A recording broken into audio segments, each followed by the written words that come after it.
Queridos irmãos, hoje nós vamos falar sobre as marcas de uma verdadeira igreja. Na verdade, esse já é o tema, da série de estudos, mas hoje de fato nós vamos começar a tratar dessas marcas.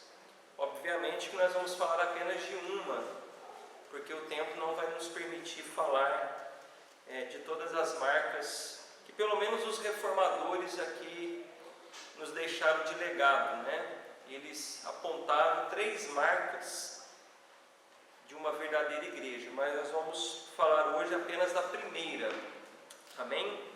Mas de forma introdutória, por que nós nos preocupamos em distinguir, em falar acerca dessas marcas de uma verdadeira igreja? Como eu disse na primeira aula, no primeiro sermão dessa série, nós vemos hoje um número grande de denominações. Segundo o IBGE, calcula-se que todos os anos são abertas 14 mil igrejas evangélicas no nosso país. E todas elas, obviamente, alegam para si o título de uma igreja de Cristo.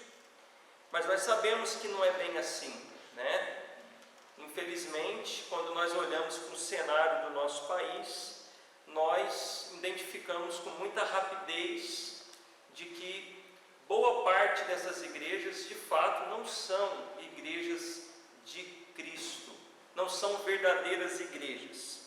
Então, como que nós podemos identificar se determinada igreja local é uma igreja verdadeira? Ou como identificar uma igreja falsa?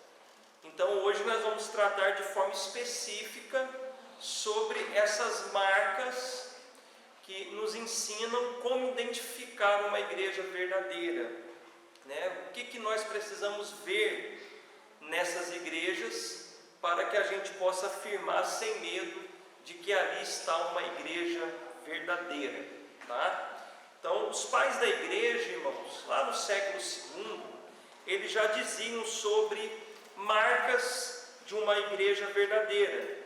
Por exemplo, Tertuliano, no século II, ele afirmou: são igrejas verdadeiras aquelas que se apegam àquilo que receberam dos apóstolos. Essa afirmação de Tertuliano, já no século II, me chama muita atenção, porque ele vai deixar claro que a marca de uma igreja verdadeira é aquela igreja que se apega àquilo que os apóstolos deixaram, os ensinamentos dos apóstolos, aquilo que a igreja recebeu dos apóstolos, que obviamente são os seus ensinamentos. Então, já lá no século II, já se apontava para essa marca, o ensinamento apostólico. Bom, os séculos se passaram e você sabe a história. Infelizmente, a igreja foi dominada pelo Império Romano e, aos poucos, a igreja foi se corrompendo. Aos poucos, a igreja foi abraçando uma série de heresias, de ensinamentos que não são fundamentados na Bíblia. E nós chegamos no período medieval, conhecido como a Era das Trevas para a igreja. Foi um período de aproximadamente quase 1000 anos, em que a igreja sofreu muito, mas muito mesmo, com a ausência de pregadores fiéis. Não significa dizer que nesse período todo de 1000 anos, que Deus não tenha preservado um povo para si, que não tenha tido pregadores. Existiram, sim, mas comparado à era apostólica, foi muito pequeno o número de verdadeiros pastores, de verdadeiros pregadores. Então, é o período que nós conhecemos como a Era das Trevas, E nesse período, foi aonde então sepultou praticamente a pregação. O púlpito, ele foi tirado do centro dos templos e foi colocado ao lado, foi deixado ao canto. Até hoje é assim. Quando você visita uma igreja católica, romana, você percebe que o púlpito não é no centro, o púlpito é ao lado, na lateral. E no centro da igreja estabeleceu-se então um altar aonde supostamente, de forma simbólica, se repetia o sacrifício de Cristo. Então a pregação praticamente já não existia. O que era feito eram pequenas homilias que se tratava de muitas coisas. Falava-se de fábulas, tipos de religiões, falava-se muito em superstições e quase nada sobre Cristo. Essa era a realidade da época medieval. E detalhe, essas homilias eram feitas em latim. Ou seja, já não se pregava o evangelho como se deveria, e aquilo que falava era falado em latim. O povo então não compreendia o que era dito nas missas. Então, os cristãos medievais foram arrastados, irmãos, da luz da palavra para as trevas da ignorância, da superstição, dos rituais e de outras coisas. E tudo isso, irmãos, foi ocasionado pela própria liderança da igreja. É válido lembrar também que, diferentemente do nosso dia a dia, eles não tinham exemplares da Bíblia, tá? A Bíblia não estava na mão do povo. Quem tinha poder e posse da Bíblia era somente a liderança, os padres, os monges, os bispos, toda a liderança da igreja. O povo não tinha Bíblia em suas mãos. A Bíblia só foi chegar na mão do povo através da reforma protestante. E foi nesse contexto, então, de escuridão, de pura ignorância da palavra de Deus, que Deus levantou homens para protestar. Homens que, pelo Espírito Santo, se sentiram incomodados, perceberam que a igreja estava errada, que a igreja precisava se arrepender e que a igreja precisava novamente retomar as Escrituras, que a igreja precisaria abandonar as tradições, os rituais, tudo aquilo que era humano e se apegar somente à Bíblia. Deus levantou vários homens. Lutero não foi o primeiro homem que Deus levantou para fazer esse tipo de protesto, mas comemora-se a reforma protestante no dia 31 de outubro, porque de fato esse movimento ganhou força e expressão a partir de Lutero. Mas antes de Lutero houve outros homens que também já estavam protestando, que até mesmo morreram, foram lançados na fogueira por conta de questionar a autoridade papal, de questionar a igreja. Então, a partir de Lutero, houve-se uma expansão do protestantismo. Como eu disse em outras aulas, nunca foi desejo de Lutero dividir a igreja. Lutero não queria que existisse dois tipos de igreja, a protestante e a católica romana, como é hoje. A intenção de Lutero é que a igreja retornasse às Escrituras. Lutero amava a igreja. Lutero tinha um amor, assim, fantástico pela igreja. Mas a igreja, a liderança, o Papa e todos os seus líderes não comungaram da ideia de Lutero, até mesmo porque naquele momento estavam construindo a Basílica de São Pedro e tinha muito dinheiro para ser arrecadado. É nesse momento que explodiu, né, o ápice da venda de indulgências, onde as pessoas estavam comprando perdão, estavam tentando comprar a salvação por meio de indulgências. Isso foi o que mais mexeu com Lutero, ver essa falácia, ver esse engano sendo comprado pelos povos, comprado principalmente pelos ignorantes que não tinham acesso nenhum ao latim e muito menos à palavra de Deus. Então, esse movimento da reforma, ele se espalhou por toda a Europa, irmãos. Foi algo rápido.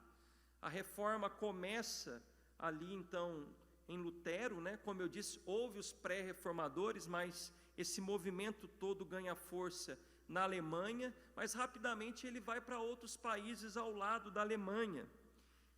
Mas mesmo assim a igreja de Roma, obviamente, se declarava ser a única igreja verdadeira.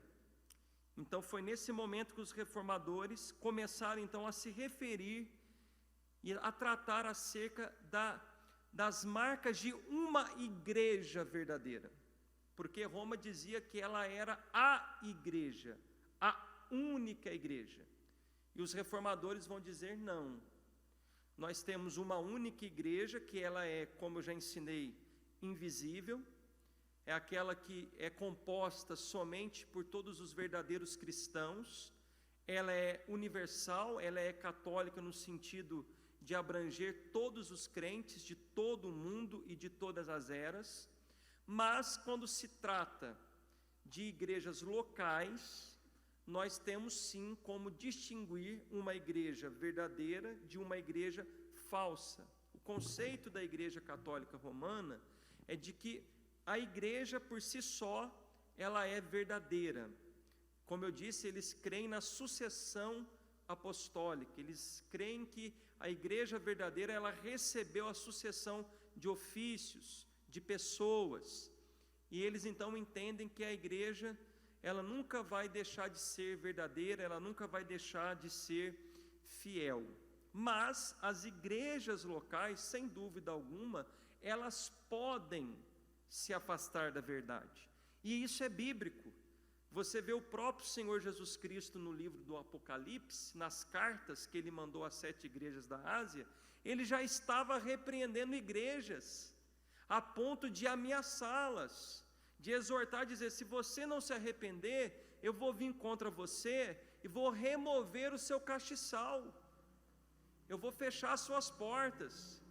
O próprio Cristo já estava ameaçando igrejas, congregações locais, por causa de infidelidade doutrinária. Então sim, os reformadores, eles então começaram a destacar, a enumerar marcas que nós podemos identificar em uma igreja local, para que a gente possa entender se ela é uma igreja verdadeira ou uma igreja falsa. Mas os reformadores deixaram claro também que toda igreja local vai haver uma mistura. A igreja local, ela é composta de trigo e de joio, crentes verdadeiros e crentes falsos.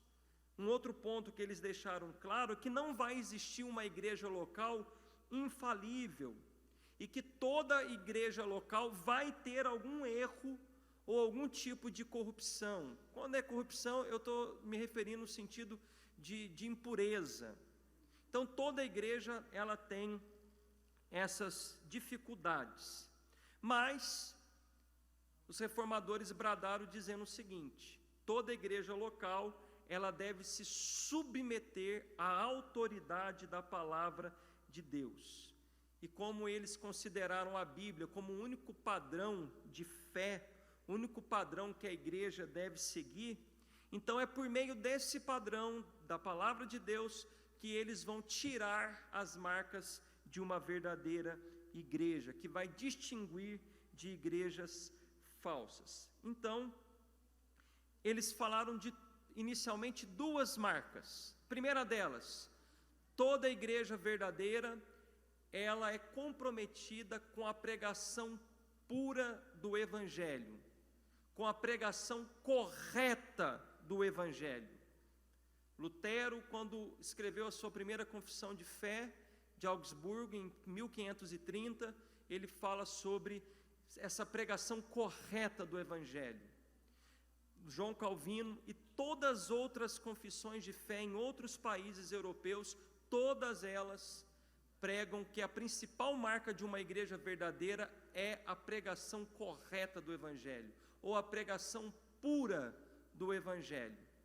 E todas elas também disseram que a segunda marca é a administração correta, ou administração pura dos sacramentos. O que vem a ser os sacramentos? Para nós aqui é conhecido como ordenanças, que é o batismo e a ceia do Senhor. Uma igreja verdadeira, ela vai saber administrar de modo correto o batismo e a Santa Ceia. Então, você quer identificar uma igreja verdadeira? Os reformadores diziam: veja se essa igreja prega o puro evangelho e se ela administra de maneira correta o batismo e a ceia do Senhor. Posteriormente, foi acrescentado mais uma marca, que é também a administração correta do exercício da disciplina. Uma igreja verdadeira, ela vai disciplinar os seus membros que estão em pecado. Ela vai disciplinar aqueles irmãos e irmãs que estão dando mau testemunho, que se entregaram às práticas pecaminosas. E isso tudo tem a ver com a pureza da igreja, com a santidade da igreja. Eu quero ler aqui, irmãos, uma confissão de fé, a confissão de fé belga, de 1561. Essa confissão aqui, ela vai dizer no artigo 29 sobre as marcas da igreja verdadeira, que eu acabei de citar, essas três: pregação pura do evangelho, administração dos sacramentos e também a disciplina eclesiástica. Mas ela vai dar uma ênfase também na igreja falsa, no artigo 29. Eu achei interessante, eu quero ler para vocês. Por favor, preste bem atenção. Quanto à falsa igreja, ela atribui mais poder a si mesma e a seus regulamentos do que a palavra de Deus, e não quer submeter-se ao jugo de Cristo. Ela não administra os sacramentos como Cristo ordenou em sua palavra, mas acrescenta ou elimina o que lhe convém. Ela se baseia mais nos homens que em Cristo. Ela persegue aqueles que vivem de maneira santa, conforme a palavra de Deus, e que lhe repreendem os pecados, a avareza e a idolatria. É fácil conhecer essas duas igrejas e distingui-las uma da outra. Veja, irmãos, como que a ênfase aqui é sobre a obediência à palavra de Deus, a submissão a Cristo. Nessa confissão eles vão dizer que uma igreja falsa, ela atribui mais poder e autoridade a si mesma e aos seus regulamentos. O que é regulamento? As tradições, do que a palavra de Deus. Ou seja, as tradições da igreja estão acima da palavra de Deus. Então, você quer identificar uma igreja falsa? É aquela que coloca a autoridade em si mesma, acima do que a Bíblia diz. Traduzindo talvez para os nossos dias, são aquelas igrejas que colocam os seus usos e costumes, as suas ideias de culto, as suas ideias doutrinárias acima do que a Bíblia diz. Ainda que alguns membros cheguem e digam: pastor ou presbítero que seja, mas isso não está na Bíblia. Isso aí não me parece que não é certo fazer. Igrejas falsas não aceitam esse tipo de argumento. Não está na Bíblia, mas está no regulamento, está no, como é que chama o nome? No estatuto. Tem um outro nome também que a gente dá, que a gente faz, toda igreja tem. Oi? Na cartilha, né? Está no estatuto. Então se coloca o estatuto da igreja acima da palavra de Deus. Com isso, irmãos, eu não quero aqui dizer que tradições sejam de tudo ruins. Tem muita tradição boa da igreja, viu, irmãos?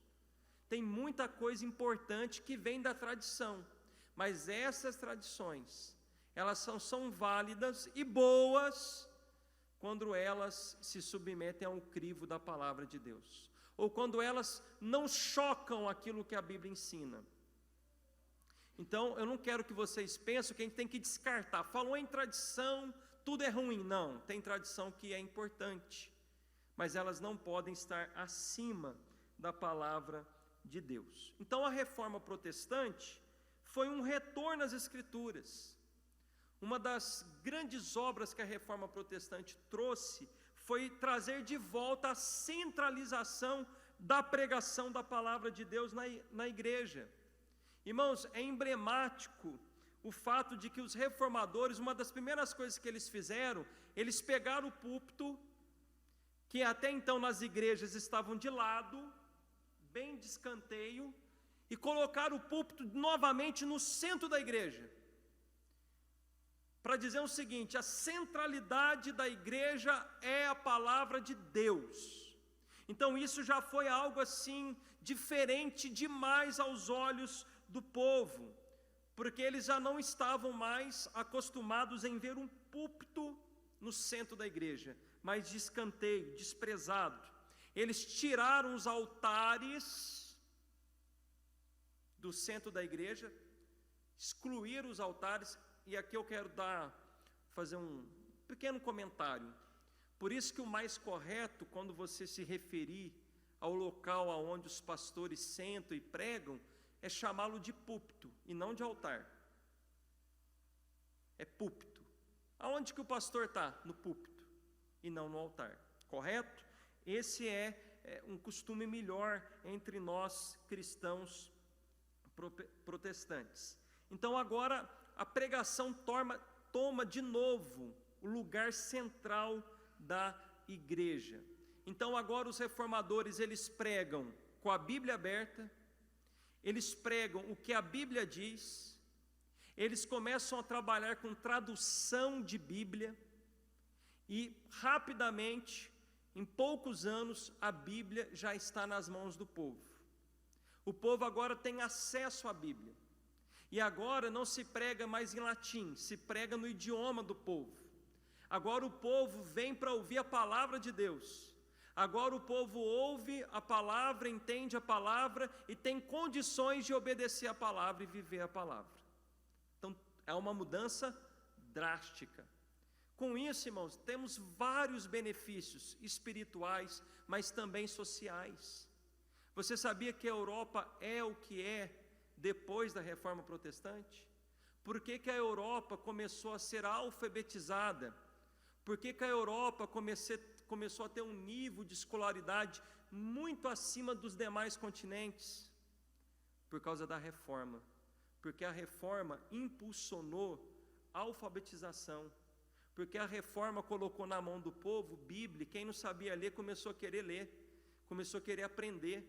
Então daí começa então uma grande revolução no mundo todo, e a Europa torna-se então essa potência mundial, muito pelo motivo da Reforma Protestante. Qualquer historiador, sociólogo vai dizer isso, tá? Seja ele ateu, seja ele o que for, ele vai atribuir à Reforma Protestante a razão pela qual a Europa é a potência que é hoje em termos de educação.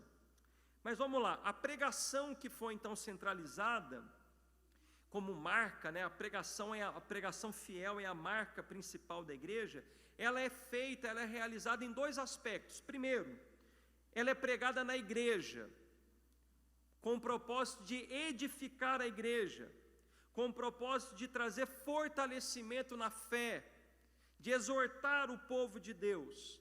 Mas o segundo objetivo, o segundo aspecto da pregação é a evangelização.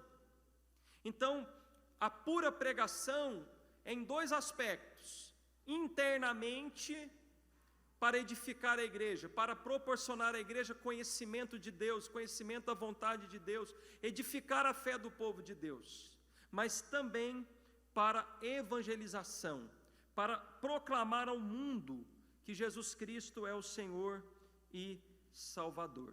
Então os reformadores olharam para as Escrituras, irmãos, e eles viram a importância que a palavra de Deus tem. A palavra de Deus é a força mais poderosa do universo. Deus criou o universo e tudo o que existe pelo poder da sua palavra. Deus disse: haja luz e houve luz. Tudo Deus criou por meio da sua palavra. A Bíblia vai nos deixar claro também que Deus sustenta todas as coisas pela sua palavra. A Bíblia vai nos ensinar também que Deus se revelou por meio da sua palavra, tudo que você sabe sobre Deus está nesse livro. Veja a importância da palavra. Tudo que você e eu conhecemos sobre o nosso Salvador, nosso Senhor, está na palavra. Os reformadores viram que desde o Antigo Testamento ao Novo Testamento, Deus deu esse livro ao seu povo, que Deus guiou o seu povo por esse livro, que Deus se revelou ao seu povo por meio desse livro, que o povo sabia a vontade de Deus por meio desse livro. Então eles abraçaram as Escrituras. Isso tudo é obra do Espírito Santo, que fez os reformadores entender a importância do ensinamento, da pregação da palavra. E eu queria, nessa noite, ler com vocês textos do Novo Testamento, porque os reformadores olharam para toda a Bíblia e viram a importância da palavra. Mas, principalmente no Novo Testamento, eles viram como o Senhor Jesus Cristo agiu diante das Escrituras. Lembrando que Jesus Cristo, ele usava o Antigo Testamento, ele usava os 39 livros que nós temos hoje. E logo depois, os reformadores viram como que a igreja primitiva também fez uso das Escrituras. E foi do Novo Testamento, do Antigo Testamento, que eles entenderam qual era a marca principal da igreja, a pregação pura, correta do Evangelho. Então vamos ver aí inicialmente o Senhor Jesus Cristo e o ministério de ensino. Abre João capítulo 3, verso 2. Embora a principal missão de Jesus aqui na terra tenha sido dar a vida por nós pecadores, pelas suas ovelhas, nós sabemos que a missão de Cristo não se limitou a apenas ir ao Calvário. Cristo também, em seu ministério terreno, ele se dedicou ao ministério do ensino, a ensinar a palavra de Deus. Jesus muito mais ensinou do que fez milagres, tá? Jesus é muito lembrado pelos seus milagres. Mas quando você lê os evangelhos, você vai perceber que ele muito mais ensinou do que fez milagres.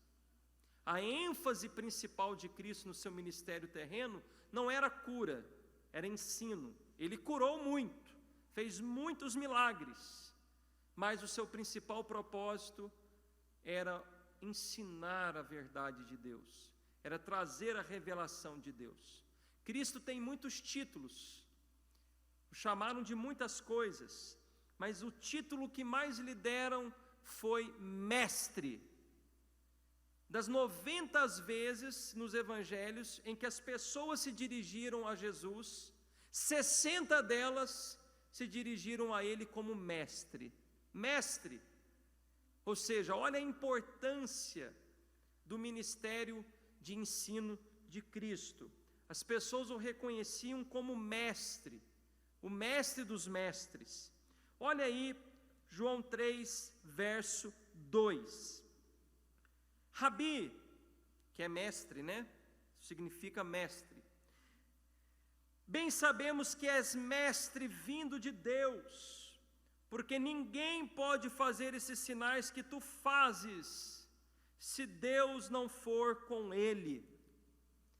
Aqui é um homem importante, Nicodemos, dizendo, tu és mestre, mas tu és um mestre vindo de Deus. Você não é um mestre comum, o Senhor veio diretamente do próprio Deus.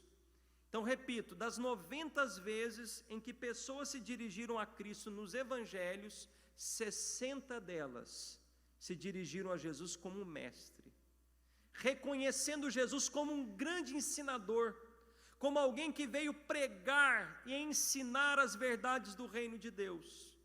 Jesus, olha, ele ensinou nas sinagogas, os locais aonde ele ensinou. Jesus ensinou em casas particulares, no templo. Jesus ensinou em aldeias, em cidades. Jesus ensinou às multidões. Jesus ensinou individualmente. Aliás, os comentaristas, os teólogos dizem que as maiores revelações de Jesus foram para pessoas na individualidade. João 3, que é o grande capítulo tão querido do povo de Deus, onde há aquele versículo áureo, né? Porque Deus amou o mundo de tal maneira que deu o seu Filho unigênito, para que todo aquele que nele crê não pereça, mas tenha vida eterna. Jesus está evangelizando um único homem ali. É um sermão para um único homem, que é esse que a gente acabou de citar aqui, Nicodemos. A mulher samaritana, João 4, ele pregou um sermão glorioso, uma revelação gloriosa para uma única mulher, que era desprezada na sociedade. Então, ele pregou em vários lugares, ele não se limitou apenas a um tipo de lugar, e ele foi reconhecido como mestre. Como eu disse, na maioria das vezes, ele foi reconhecido por mestre pelos coletores de impostos, por um escriba que queria segui-lo em Mateus, pelo jovem rico, bom mestre, você se lembra disso? Mateus 19, pelos discípulos, os discípulos também o chamavam de mestre, pelo cego de Jericó, pelos discípulos de João Batista, enfim, por Maria Madalena e por outros. Muita gente reconheceu Jesus como mestre. Vamos ler apenas 2 versículos. Mateus 4, verso 23. Há muitos versículos, irmãos. Nós gastaríamos aqui um bom tempo para lermos os versículos que nos mostram o como Jesus se dedicou ao ensino, como Jesus fez do seu ministério, a centralidade do seu ministério, um ensino. Mateus 4, 23. E percorria Jesus toda a Galileia, ensinando nas suas sinagogas e pregando o evangelho do reino e curando todas as enfermidades e moléstias entre o povo. Vamos agora a Lucas, capítulo 20, verso de número 1. Perceba aí, irmãos, que a ênfase, o que vem sempre primeiro é Jesus ensinando. Sequencialmente, ele curando. Mas o que ganha primazia aí no texto é Jesus ensinando. Lucas 20, verso 1. E aconteceu num daqueles dias, que estando ele ensinando o povo no templo, agora já muda o local aqui. Em Mateus a gente leu na sinagoga, aqui é templo, lugares diferentes. E anunciando o evangelho, sobrevieram os principais sacerdotes e os escribas com os anciãos. Como eu disse, tem várias referências de Jesus ensinando em lugares diferentes, tá? Mas veja como que as multidões ficavam após ouvir Jesus ensinando. Mateus 7, verso 28. Aqui é o sermão mais famoso de Jesus, é o Sermão do Monte. Capítulo 5, 6 e 7 de Mateus está registrado esse Sermão do Monte. E veja, qual foi a reação daquelas pessoas que ouviram o sermão de Jesus. Verso 28, capítulo 7. E aconteceu que, concluindo Jesus esse discurso, a multidão se admirou da sua doutrina. Essa expressão também, se admirou, você vai ver em outros textos dos evangelhos. As pessoas ouvindo Jesus e ficando maravilhadas com aquilo que Jesus havia pregado e ensinado. Até os adversários ficavam maravilhados. Você quer ver um exemplo? João 7,46. Esse é um caso aqui muito inusitado. Os líderes religiosos da nação de Israel, sacerdotes, fariseus, eles chamaram alguns soldados romanos e falou com eles: olha, eu quero que vocês vão até Jesus e o prenda, e traga Jesus para mim, para nós. A missão suas é ir lá e prendê-lo. Os soldados então, sim senhor, só isso? Deixa comigo. Vamos ver o que aconteceu. João 7, 46. Deixa eu abrir aqui também o texto, só para mim relembrar o contexto junto com vocês. Mateus capítulo 7, verso de número 45. Veja no 44. O 43, houve uma dissensão entre o povo por causa de Jesus, né? Alguns deles queriam prendê-lo, mas ninguém lhes pôs as mãos. Verso 45. Voltaram, pois, os guardas à presença dos principais sacerdotes e fariseus. E estes lhes perguntaram: por que não o trouxestes? Você não trouxe Jesus? Olha o que os soldados falaram. Responderam eles: jamais alguém falou como este homem. Era um ensinamento tão profundo. E aí você vê também, por várias vezes nas Escrituras, dizendo que Jesus não ensinava como os escribas e fariseus, porque ele ensinava como alguém que tem autoridade. Eu já ensinei para vocês o que significa isso. Essa autoridade não é bater, não. Ele ensinava de uma forma que ele não citava outros comentaristas, outros grandes mestres. Toda interpretação que Jesus dava da lei vinha dele mesmo. Ele não precisava mencionar um rabi que viveu no século tal, como se faz hoje numa bancada de TCC. Quando você faz uma monografia, um trabalho, você tem que fazer sempre com citações de pessoas que são doutores naquela área que você está estudando. Segundo fulano de tal, segundo Beltrano, e assim também era nessa época. Os intérpretes da lei, quando eles iam dar uma interpretação, eles faziam citação de mestres do passado. Jesus não citava ninguém. Jesus falava a interpretação dele mesmo, e as multidões ficavam maravilhadas. E aqui esses soldados viram, foram prender Jesus, mas começaram a ouvi-lo, começaram a ver tudo que ele estava fazendo, mas principalmente ouvindo ele, eles ficaram maravilhados, não conseguiram prender Jesus. E eles não tiveram nem medo de falar para aqueles que o mandaram prender: olha, nunca nenhum homem falou como ele. Que coisa, irmãos. Olha como que o ministério de ensino de Jesus era o seu foco principal: ensinamento, doutrina. E foi isso que Jesus incumbiu os seus apóstolos. Mateus capítulo 10, versos 5 ao 8. Jesus ainda está entre eles, e Jesus os comissiona, Jesus os manda ir pregar as ovelhas perdidas da casa de Israel. Olha o que Jesus vai falar aos seus discípulos, versos 5 ao 8. Jesus enviou estes 11 e lhes ordenou, dizendo: não ireis pelo caminho dos gentios, nem entrareis em cidade de samaritanos, mas ide antes as ovelhas perdidas da casa de Israel, e indo pregai, dizendo: é chegado o reino dos céus. Curai os enfermos, limpai os leprosos, ressuscitai os mortos, expulsai os demônios. De graça recebestes, de graça dai. Qual é a primeira coisa que Jesus ordena aos seus discípulos? Pregar.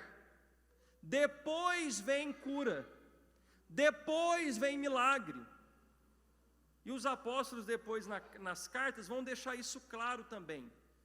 A principal tarefa da igreja é pregação, é ensino. Ensino é a vida da igreja. A marca principal de uma igreja verdadeira, uma igreja de Cristo Jesus, é o seu comprometimento com o ensino, com Bíblia.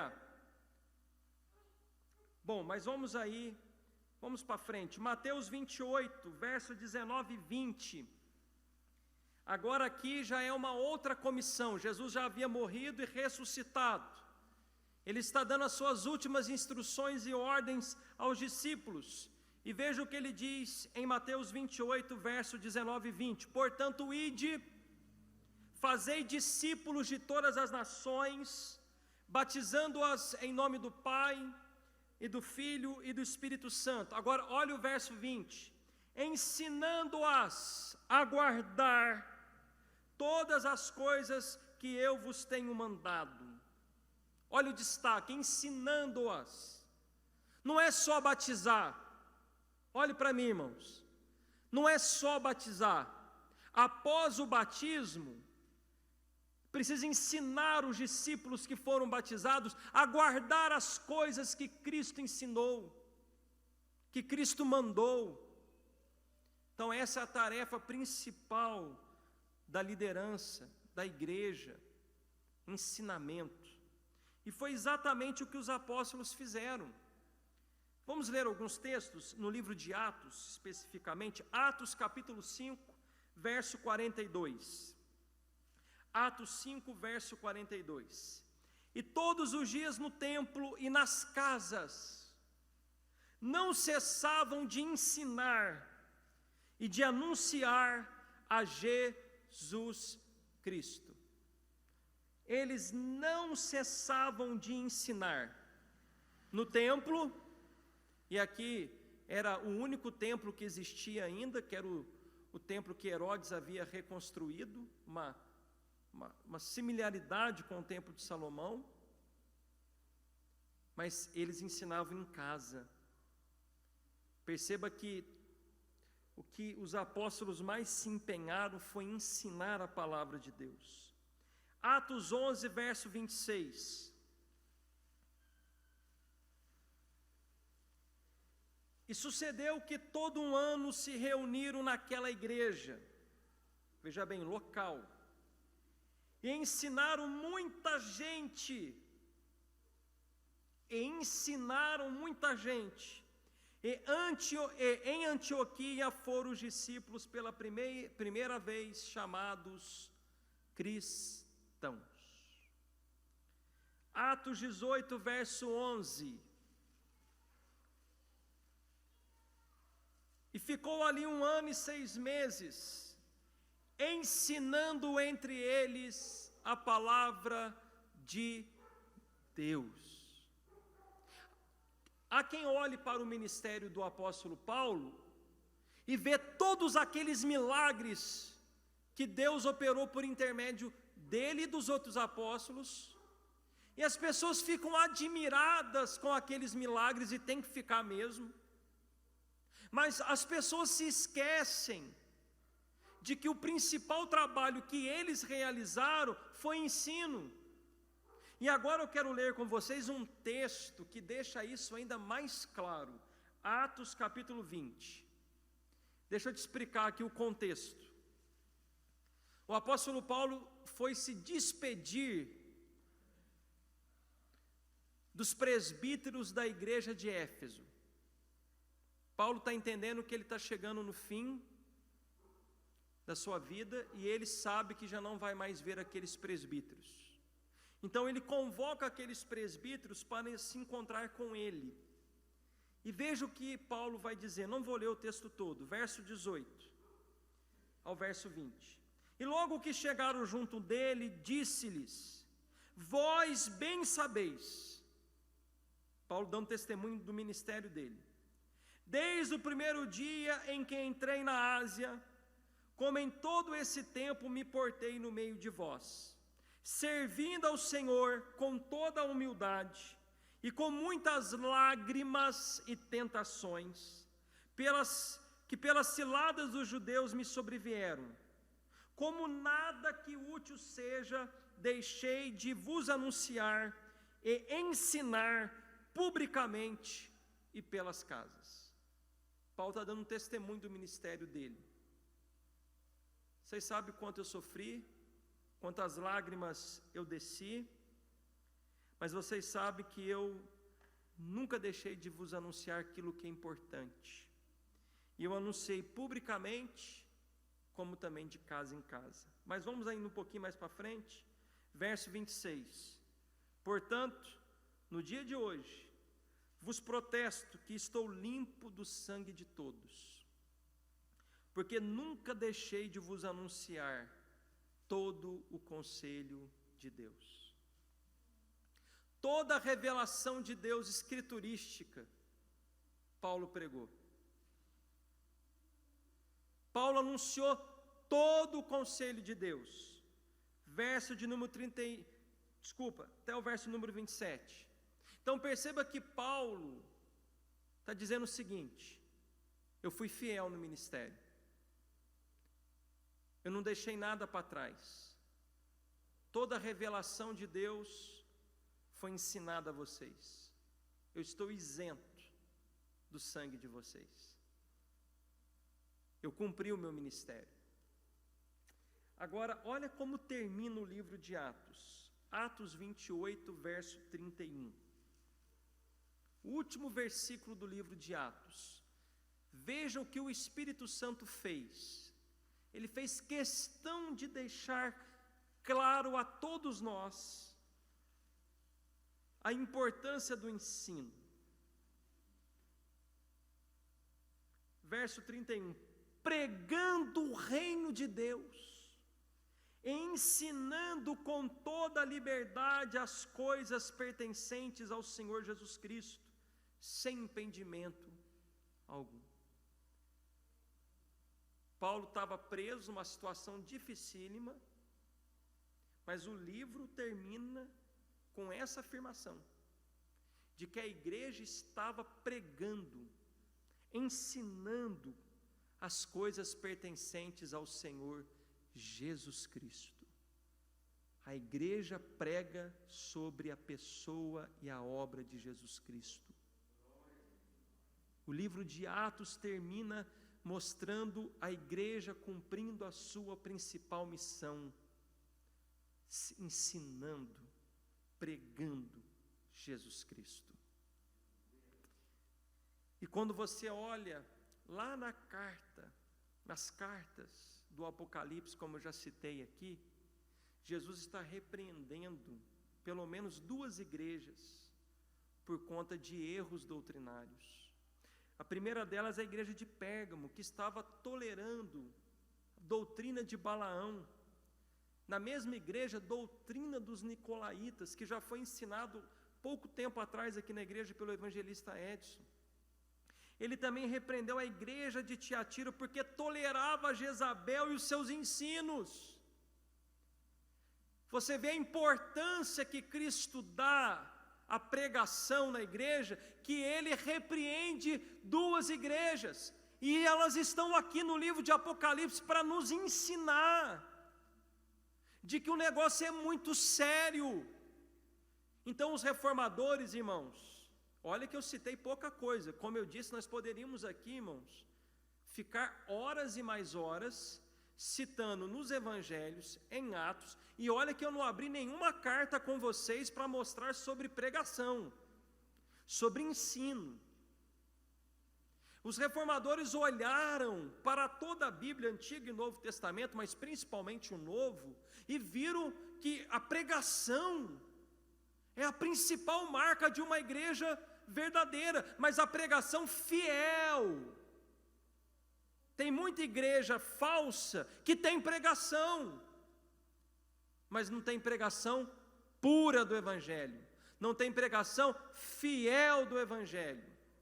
Tem muita gente gritando nos microfones, outros falando de maneira bonita, olha, tendo uma oratória convincente, mas que não tem Jesus Cristo como centro do sermão, que não prega corretamente a palavra de Deus. Na verdade, há outras igrejas que já abandonaram as Escrituras, que já não se tem prioridade no culto para a pregação. Antigamente, num passado recente, a igreja aqui no Brasil era chamada de igreja protestante, viu, irmãos? Procure na história para você ver. Nós não éramos chamados de evangélicos. Sabe como que nós éramos chamados? Protestantes, os crentes. E esse adjetivo, irmãos, tinha um propósito. Descrevia de que nós herdamos uma tradição, e que essa tradição veio da reforma protestante. E o que nós herdamos da reforma protestante? O apego, a fidelidade as Escrituras Sagradas. Éramos chamados do povo do livro da capa preta. Porque, diferentemente dos dias de hoje, que tem Bíblia de qualquer cor, até de um monte de coisa de Bíblia aí, foto de leão, até sua foto você pode pôr hoje. Mas antigamente a Bíblia, aqui como a minha, ó, surradinha, como eu amo essa Bíblia, era só capa preta. Então, olha lá o fulano do livro da capa preta. Aquele é o povinho do livro da capa preta. Era assim que nós éramos conhecidos, porque nós tínhamos apego com a Bíblia. Era um povo que lia a Bíblia todos os dias. Era um povo que você ia no culto, a centralidade do culto era a pregação. Você ia para um culto evangélico, o que as pessoas diziam o seguinte: nossa, que diferença! Lá tem pregação, é diferente a pregação. Lá eles dão muito mais importância à Bíblia do que qualquer outra coisa. E hoje? Hoje nós não somos mais identificados como o povo do livro da capa preta. Nós perdemos essa identidade. Na verdade, em algumas igrejas locais estamos irreconhecíveis. A semelhança, escute isso é muito sério. Eu já estou terminando, estou na aplicação. A semelhança da época medieval, você se lembra que eu disse que a igreja colocou o púlpito lá no cantinho, de escanteio? Nós estamos quase da mesma maneira. Nós não colocamos o púlpito, apesar que hoje tem igreja que está tirando o púlpito e colocando tambor, está tirando o púlpito, está colocando prancha, não, mas tudo bem, vamos entrar nesses detalhes. Nós não estamos tirando o púlpito do centro da igreja, no sentido literal, de tirar a madeira, não. Nós estamos tirando a centralidade do púlpito da igreja de outra maneira. O culto tem 2 horas, 1h30 de louvor, você não aguenta, mas canta, a pessoa fica até com dor na perna, canta, aí algumas igrejas é conjunto musical, é o grupo das irmãs, amém, agora é o grupo dos varões, amém, agora é o grupo dos pré-adolescentes, amém, é o grupo dos adolescentes, amém, é o grupo dos jovens, amém, é o grupo do departamento Ovelhinha de Jesus dos 4 aos 6 anos, você diz amém, aí é o grupo dos 7 aos 10 anos, amém, quando vê, é o grupo dos obreiros. E agora, irmão, a gente tem mais 2 conjuntos musicais aqui na igreja, que é o Ministério de Louvor. Você tem 2 horas de culto, 1h40 é só música. Com isso eu não quero aqui desprezar o louvor. O louvor faz parte de um culto. Sem louvor não existe culto. Mas a centralidade de um culto é a pregação bíblica. O louvor é para adorar a Deus e preparar o coração para receber a palavra. Porque você entra numa dimensão de comunhão com o Senhor, de modo que o seu coração é levado a um quebrantamento, e assim então o coração está preparado para ouvir a palavra. Por isso que ministério de pregação e o ministério de louvor tem que ter sintonia. Por isso que é importante os músicos terem conhecimento prévio do que vai ser pregado, para eles cantarem de acordo com o que vai ser pregado, já para preparar o intelecto também, e principalmente cantar baseado no que foi pregado. É muito ruim quando o pregador ele prega sobre arrependimento, e o ministério de louvor ele canta uma coisa que não tem nada a ver com o que foi pregado. É igual um dia eu fui num velório, não é um contexto de igreja, eu fui num velório, eu tive que sair desse velório urgente, porque eu estava com medo do que ia acontecer, porque num velório o conjunto musical cantou: hoje o meu milagre vai chegar, e o pessoal me cumprimentando: ô pastor, paz do Senhor, e eu com vergonha. O pastor estava lá do conjunto musical, é uma irmã que eu tinha um carinho muito grande, e eu dei um jeitinho de rapidamente cumprimentar todo mundo e sair o quanto antes. Porque o estilo de louvor não tinha nada a ver com o ambiente, com o que deveria ser pregado. Estou dando um exemplo, mas isso em culto é ainda mais claro. Então, irmãos, hoje nós estamos deixando o púlpito de lado, trocando o tempo do sermão por muita música, por teatro, grupo de coreografia, e vai tendo um monte de coisa. Aqueles momentos de oferta em que vem o fulano de fora, ou o próprio obreiro da igreja, e ele dá aquela palavra só de 30 minutos para tirar a oferta. Isso quando ele não fala que Deus revelou para ele algum propósito. Que aí Deus fala, olha, o pregador fala, Deus me revelou que vai ter tantas pessoas aqui para dar X. Aí enquanto não chega aquele número, ele não entrega o microfone. É uma tristeza, uma heresia, é uma coisa, é uma blasfêmia. Como que nós estamos tirando o púlpito, a centralidade da igreja, do púlpito? Trocando o sermão, a pregação pura. Hoje o que se tem na maioria dos púlpitos hoje não é pregação bíblica, é mensagem de autoajuda. São pregadores massageando o ego do povo. O que você quer ouvir? Qual é a sua necessidade? Então nós vamos trabalhar de acordo com a sua necessidade. Hoje, infelizmente, não se tem pregadores que proclamam arrependimento, o céu, o inferno, o perdão de pecados, Cristo, salvação, Calvário. O que se tem muito hoje é pastores da autoajuda. Aquela palavra de vitória, aquela palavra de que vai dar tudo certo na sua vida, é bênção, é prosperidade, é vitória, é casa própria, é saúde, e vamos que vamos. Vai dar tudo certo no final. Se sinta bem. Então, muitas igrejas, se pregar sobre inferno, então, você não volta lá mais para pregar. Porque o pastor vai dizer, pregador, as pessoas estão cansadas, trabalharam a semana inteira, elas precisam ouvir uma palavra de ânimo, e não essa palavra tão dura. Coitados. Vocês podem até achar que é um exagero da minha parte, mas pergunte aos irmãos, o evangelista Edson principalmente, se não é dessa forma.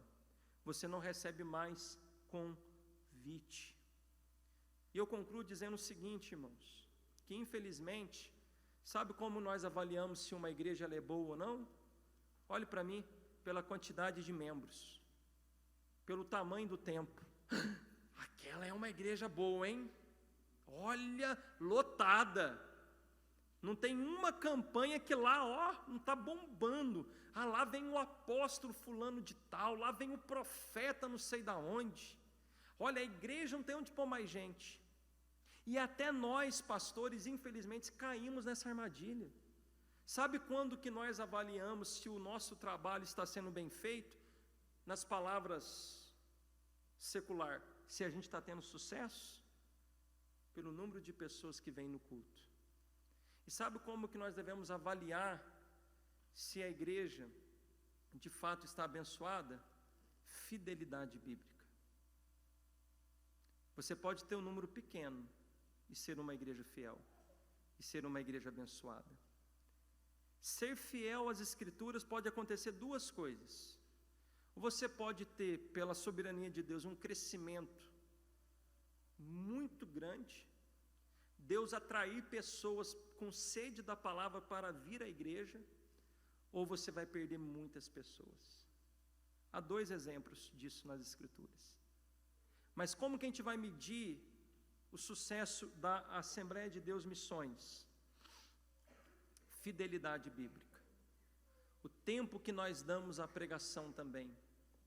E por aí vai. Amém, irmãos? Hoje, então, nós tratamos a marca da pureza do Evangelho. Uma igreja que prega o puro Evangelho.